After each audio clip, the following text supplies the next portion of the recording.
देखो, seventh house आपकी कुंडली का, जो यदि हम इसको देखें among the centre, among the squares देखें, सेवंथ हाउस आपकी हॉरोस्कोप का एक केंद्र है।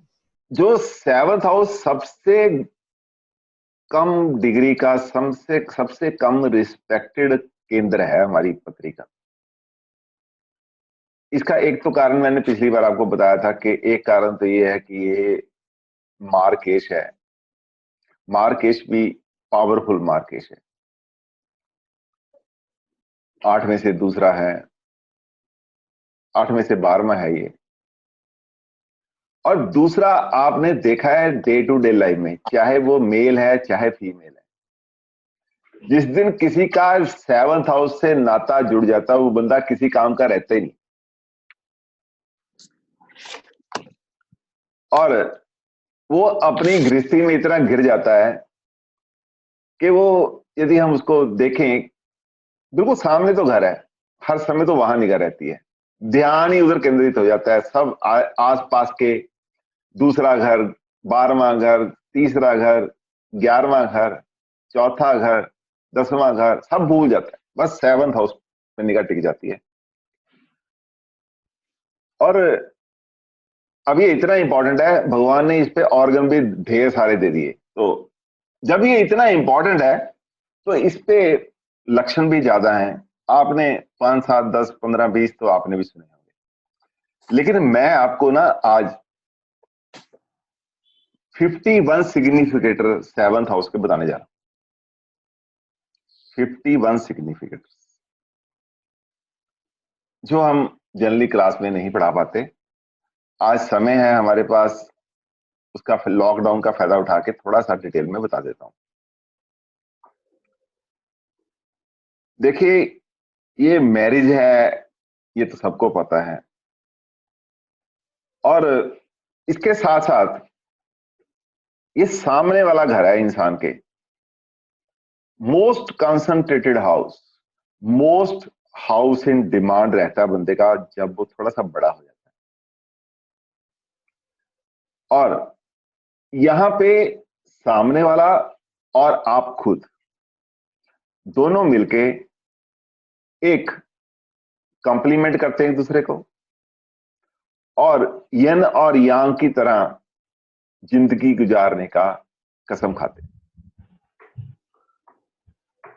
मेडिकल एस्ट्रोलॉजी के अलावा यदि हम मेडिकल एस्ट्रोलॉजी को अलग ही रख दें तो 51 सिग्निफिकेटर के करीब होंगे, तो बहुत और भी, लेकिन जो मैं आज आपको पढ़ा रहा हूं वो 51 सिग्निफिकेटर में आपको पढ़ाने जा रहा हूं, जो पहले घर के सामने वाले सेवंथ हाउस के होते हैं, जिसके बारे में आज हम चर्चा कर रहे हैं। 7वां घर, नंबर 1, 7वां घर कुछ ढूंढ रहा है, कुछ तलाश का करने का घर है। यहां पे कुछ तलाश की जाती है। शादी से रिलेटेड हर काम यहां से देखा जाता है। Your sense of attraction to the opposite sex is also seen from the seventh house. आपको जो पता है शादी का घर है, उसी को मैं थोड़ा एलेबोरेट करके बोला। आपका दूसरे के प्रति अट्रैक्शन जो है वो सेवंथ हाउस से ही देखा जाता है, या दूसरे का आपके प्रति जो अट्रैक्शन है वो भी सेवंथ हाउस से देखा जाता है। Desire for the partner, desire for the partner of the opposite sex for the marriage, and same sex और opposite sex for the business partner, वो भी यहीं से देखा जाता है। ये कमिटमेंट का भी घर है, नीड ऑफ कमिटमेंट। जब हम चाहे शादी करते हैं चाहे बिजनेस करते हैं पार्टनर के साथ, हम उससे कमिटमेंट लेते हैं और वो हमसे एक कमिटमेंट लेता है। कमिटमेंट का भी यही घर है। सेक्सुअल फैंटासीज जो हमारी हैं सारी जितनी, उनको भी इसी घर से देखा जाता है। आपका जो पैशन है उसको भी इसी घर से देखा जाता है। आपका जो पॉजेसिवनेस है अपने पार्टनर के लिए, अपनी वाइफ के लिए, अपने स्पाउस के लिए, पॉजेसिवनेस कि ये मेरा है, बस मेरे के अलावा किसी का नहीं। वो जो पॉजेसिवनेस की झील है उसको भी हम यहीं से देखते हैं। और level of understanding with the partner, level of understanding with the partner भी हमें यहीं से देखना पड़ता है। सातवां घर ही लेवल ऑफ अंडरस्टैंडिंग का भी है। किस लेवल का, किस मोमेंटम का आपका अपने स्पाउस के साथ या अपने पार्टनर के साथ इंटरेक्शन है, एक दूसरे की कमिटमेंट है, आपका जो अंडरस्टैंडिंग कैसी है।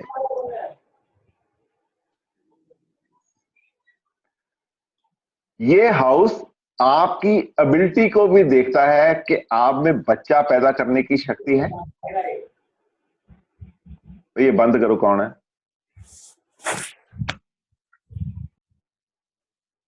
आपके हाउस में बच्चा पैदा करने की शक्ति भी इसी घर से देखी जाती है। देखिए यहां पे एक और बड़ी बात है, कोई आपकी सेक्सुअल प्रॉब्लम हो, आपका सेक्स की तरफ ध्यान नहीं जाता या सेक्स की तरफ बहुत ही ध्यान जाता है, हर समय आप सेक्स में जूझते रहते हैं, या जिस समय पार्टनर सेक्स मांगता है तो उस समय भी आपका यदि वो वहां पे इंटरेस्ट नहीं जाता, वो भी इसी घर से देखा जाता है। और इलनेस, आपकी सेक्स से रिलेटेड कोई इलनेस है, आपके रिप्रोडक्टिव सिस्टम की कोई इलनेस है, वो भी यहां से ही देखी जाती है। सेक्स रिलेटेड रिप्रोडक्टिव ऑर्गन की कोई भी इलनेस हम 7th हाउस से ही देखते हैं। Importance and impotency, importance and impotency को भी यही से देखा जाता है।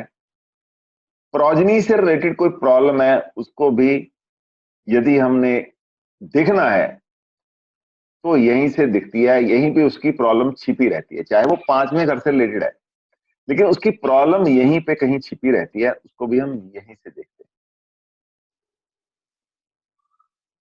और उसके बाद यदि हम देखते हैं कि पार्टनरशिप की इंडल्जेंस, हमारे पार्टनर की इंडल्जेंस आप में कैसी है और क्यों है, ये भी हम इसी घर से देखते हैं। आपकी इंटेलिजेंस क्यों हो सकती है आपके स्पाउस से, आपके पार्टनर से, आपके बेड पार्टनर से, चाहे वो स्पाउस हो ना हो, चाहे वो आपकी कीप हो, चाहे वो आपकी लवर हो, उसके साथ आपकी इंटेलिजेंस का कारण क्या रहता है, ये भी इसी घर से पता चलता है। इज इट फॉर मनी, क्या ये पैसे के लिए है? इज इट फॉर लव, क्या है आपस अट्रैक्शन और प्यार के जरिए से है, या किसी सोशल प्रेशर की वजह से? Is it due to some social pressure? Practical reasons, practical reason कुछ भी हो सकता है। और क्या ये केवल आपको अकेलापन दूर करने का एक जरिया तो नहीं है आपके लिए? आप किसी पार्टनर के साथ, बेड पार्टनर, यहां बेड पार्टनर या स्पाउस, बेड पार्टनर कोई भी हो सकता है, स्पाउस इज योर वाइफ और योर हस्बैंड, बेड पार्टनर कोई भी हो सकता है, उसकी तरफ आपकी इंटेलिजेंस जो है वो क्यों है, what are the reasons behind that, वो हम यहीं से देखते हैं। क्या वो प्यार करने के लिए है, क्या वो पैसे के लिए है, क्या किसी सोशल प्रेशर में आप ऐसा कर रहे हैं, क्या इसके कोई प्रैक्टिकल रीजंस हैं, या आप अकेलापन दूर करने के लिए तो नहीं कहीं अपनी आपके लिए बेड पार्टनर ढूंढते या कोई फ्रेंड ढूंढते? ये सारी जो आपकी मेंटेलिटी है, आपके पीछे मोटिव बिहाइंड द रिलेशनशिप, वो यहीं से देखा जाता है। और उसके बाद sense of cooperation and purpose of importance of the 7th house is to be seen from this house only. Cooperation का पर्पज क्या है, आप कोऑपरेट क्यों कर रहे हैं बेड पार्टनर को, इसके पीछे जो रीजन है उसको भी हमने यहीं से देखना है। और जो कोऑपरेशन है उसके पीछे का मकसद कहीं अकम्पलिश ऑफ सम हैप्पीनेस तो नहीं, अकम्पलिश ऑफ सम सक्सेस तो नहीं, और हम ये बोल सकते हैं कि किसी प्रॉफिट के लिए तो नहीं है या किसी सेटिस्फेक्शन के लिए तो नहीं है. There are reasons which are to be seen from the seventh house only. All type of partnership comes under the domain of the seventh house.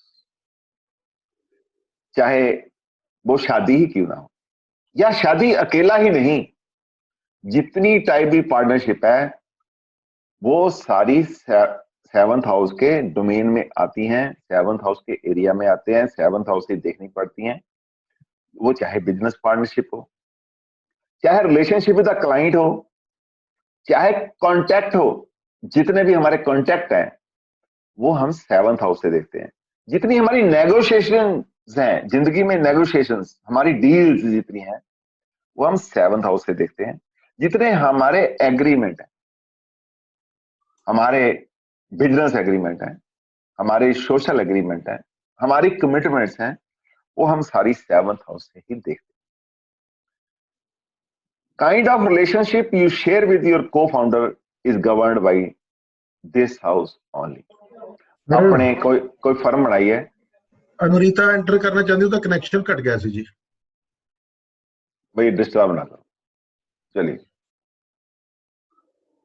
अपने को फाउंडर से एक बिजनेस चलाते हैं हम, एक फर्म बनी, को फाउंडर है हमारा, उसके साथ जो रिलेशनशिप जैसा आप शेयर करते हैं वो सारा सेवंथ हाउस के डोमेन में आता है, सेवंथ हाउस के अंडर में आता है, सेवंथ हाउस से ही देखा जाता है.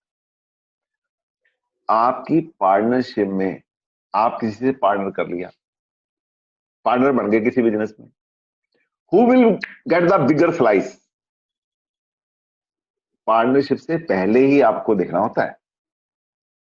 आप किसी एस्ट्रोलॉजर के पास जाते हैं या लोग आपके पास आएंगे कि सर मैं इससे पार्टनरशिप करने लगा हूं, क्या मेरा इसको फायदा होगा या इसका मुझे फायदा होगा. बहुत से ऐसे पार्टनर होते हैं जिनका फायदा आपको, you get the bigger slice. बहुत से ऐसे होते हैं आपको यूज करके निकल जाते हैं, he gets the bigger slice. Who will decide? Seventh house will decide. Seventh house यहीं से देखते हैं. Your relationship with everyone you enter into contact is to be governed by the seventh house only. सातवां घर जो horoscope का है, जिसके साथ भी आप कांटेक्ट करते हैं, जिसके साथ भी आप काम करते हैं, चाहे वो वाइफ है, चाहे वो पार्टनर है, बिजनेस पार्टनर है, को फाउंडर है आपका, उसके साथ आपकी रिलेशनशिप कैसे रहने वाली है, कैसे उबड़ खाबड़ आएगी, कैसे स्मूथ चलेगी, क्यों चलेगी, कब तक चलेगी, ये सारा सेवंथ हाउस से देखते हैं. क्या ये पार्टनरशिप हमें फायदा देगी? ये अक्सर सवाल होता है. Generally you will encounter this question. आपके पास जो क्लाइंट आएंगे जनरली आपसे पूछेंगे ये पार्टनरशिप मेरे लिए अच्छी रहेगी, क्या मैं इस पार्टनरशिप के थ्रू आगे जाऊंगा लाइफ में. दूसरा क्वेश्चन ये होता है, क्या ये डाउनफॉल का कारण तो नहीं बन जाएगा मेरी. बहुत से लोग हैं, बहुत अच्छा जा रहे थे, किसी एक पार्टनर से पार्टनरशिप कर ली, उसने उसको खत्म कर दिया. आपने बहुत से लोग देखे होंगे. जो प्लेनेट इसके मालिक हैं वो कहां बैठे हैं, उसका रिलेशन उनके साथ सेवंथ लॉर्ड का कैसा है, किस प्लेनेट के साथ है, या जो प्लेनेट इस हाउस में बैठे हैं उनकी पोजीशन क्या है हॉरोस्कोप में, वो सारी इस बात को डिसाइड करती है कि whether the partnership will take you to the heights और take you to the downward trend और बर्बाद कर देगी. और इसके कुछ डार्क पहलू भी हैं. सेवंथ हाउस जहां पार्टनरशिप की ये सारी अच्छी बातें, इसके डार्क पहलू भी सेवंथ हाउस के हैं. जितनी आपकी लीगल बेटर है with the partner, with the spouse, seventh house decide करता है. क्योंकि हमेशा हम यही देखते हैं कि who is stronger in the legal battle, you और अपोजिशन. तो अपोजिशन कहां से देखते हैं? सेवंथ हाउस से. पार्टनरशिप कहां से देखते हैं? सेवंथ हाउस से. स्पाउस को कहां से देखते हैं? सेवंथ हाउस से. कौन अपर हैंड में है? डाइवोर्स जो है वो भी इसी घर को मिलता है. झगड़ा भी इसी घर को होता है, एनिमिटी का असर भी यहीं पे आता है। छठे से दूसरा है, कोई फाइन, कोई आपके पेनल्टी लगती है, वो भी 7th हाउस से ही मिलती है, क्योंकि अपोजिशन पार्टी जो चाहे, कई बार आपको सरकार पेनल्टी लगाती है, वो भी तो अपोजिशन है ना। जब बिजनेस में रेड हो गया, इनकम टैक्स का, ईडी का रेड हो गया, वो अपोजिशन ही आगे खड़ी हो जाती है, वो भी यहीं से मिलती है। और आपका जो रिएक्शन है एडवर्सिटीज में आपके रिएक्शन कैसे रहे, आप तंग हैं, आप परेशान हैं, उस समय आपके रिएक्शन कैसे होंगे, how will you react to the situation, ये भी 7th हाउस से देखते हैं। अब बात आ गई यहां पे थोड़ा सा मुंडेन के लिए भी 7th हाउस इंपॉर्टेंट। वैसे मुंडेन मेरा सब्जेक्ट तो नहीं है, लेकिन मैं यहाँ पे थोड़ा सा आपको बताने जा रहा हूं, बता ही देता हूं थोड़ा। तो 7th हाउस में मुंडेन जो है वो, उसमें बहुत सी चीजें होती हैं, जितनी ट्रीटीज आपकी होती हैं, जितने समझौते इंटरनेशनल होते हैं दूसरे देशों के साथ, वो सारे 7th हाउस से देखे जाते हैं। जितनी अलायंस होती हैं दूसरे कंट्रीज के साथ आपकी, वो 7th हाउस से देखे जाते हैं। फॉरेन अफेयर जो हैं कंट्री के, वो सारे 7th हाउस से देखे जाते हैं। इंटरनेशनल लॉ जो है वो 7th हाउस से देखा जाता है। How it suits you, how it does not suits you, international law की बात करते हैं, 7th हाउस से देखा जाता है। International conflict between the two countries 7th house से देखे जाते हैं। फॉरेन ट्रेड जो है वो सारी 7th हाउस से देखी जाती है, चाहे वो कंट्री की है, चाहे वो आपकी है, फॉरेन ट्रेड 7th हाउस से देखी जाती है। और इसको यदि हम वैदिक एस्ट्रोलॉजी में देखें तो इसका जो टिपिकल नाम है 7th हाउस का, दैट इज कलत्रा हाउस, दैट इज कॉल्ड कलत्रा हाउस। और ऑफ कोर्स कालपुरुष की कुंडली में वीनस इसका स्वामी है, और लिब्रा जो इसका साइन है यहाँ पे जो परमानेंट। फाइनली 51st जो बोलते हैं, 51वां जो आपको डिटेल दे रहा हूं वो ही है, planet Venus is the natural significator of this house and also signifies love, romance, and sexuality. This is all about the 7th house.